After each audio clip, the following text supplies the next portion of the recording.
Salut les confidés! Chapitre intervalle. Alors, les intervalles, c'est une notion hyper importante et qui va beaucoup nous servir pour faire beaucoup de choses, en fait. C'est-à-dire pour travailler les deux choses sur lesquelles on va passer quand même pas mal de temps là sur ces vidéos, c'est-à-dire d'une part les accords et d'autre part les gammes.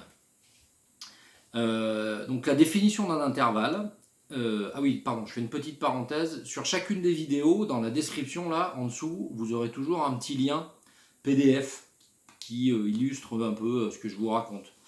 Voilà, donc n'hésitez pas à cliquer dessus, vous aurez un lien Dropbox qui vous permettra d'avoir un petit support écrit. Donc oui, je disais, la définition d'un intervalle, c'est l'écart, la distance qu'il y a entre deux sons. Donc, dans le chapitre connaissance du manche, on en a déjà parlé de deux. On a parlé du demi-ton et du ton. Voilà, donc j'en profite pour vous dire que le demi-ton, c'est, ou pour vous le redire d'ailleurs, que c'est le plus petit intervalle qui existe. C'est-à-dire, sur une basse ou une guitare, c'est les cases. Voilà, ça c'est le plus petit intervalle. Donc là, je fais une succession de demi-tons. Quand je fais une succession de demi-tons, ça s'appelle un chromatisme. Petit aparté. Voilà, et en fait les 12 demi-tons égaux, ça date de l'époque d'un mec qui était un peu une rockstar, qui s'appelait Jean-Sébastien Bach, qui a écrit un recueil qui s'appelle Le clavier bien tempéré, et qui a dit, les gars, il y en a marre, maintenant il y a 12 demi-tons égaux, et c'est tout. Donc en fait on a potentiellement 12 notes différentes, et pas plus. Voilà, donc le plus petit intervalle, c'est le demi-ton. Voilà, l'intervalle d'après, c'est les tons, et puis après on aura un ton et demi, puis après on aura deux tons, etc. Sauf que dans les intervalles, les musiciens occidentaux ont préféré nommer ça avec des numéros, un petit peu comme quand on joue au poker, genre tierce, seconde, quarte, etc., etc.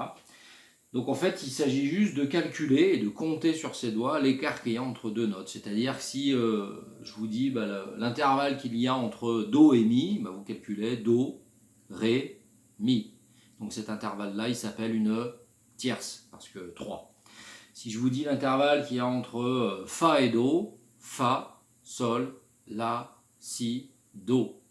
5 notes, donc c'est une quinte.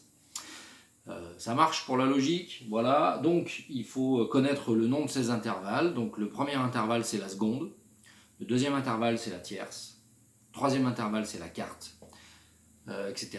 La quinte, la sixte et la septième. D'accord ? Donc je vais toujours avoir une référence qu'on va appeler de plein de noms différents. Des fois on l'appellera tonique, des fois on l'appellera fondamentale, des fois on l'appellera référence. Enfin bref, on pourra l'appeler de différentes manières.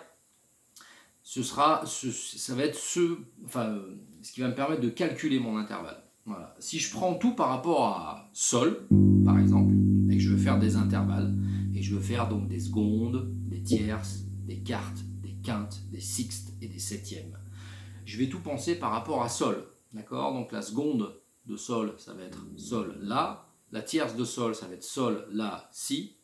La quarte de Sol, ça va être Do, Sol, La, Si, Do. Okay, la quinte de Sol, ça va être Ré, Sol, La, Si, Do, Ré.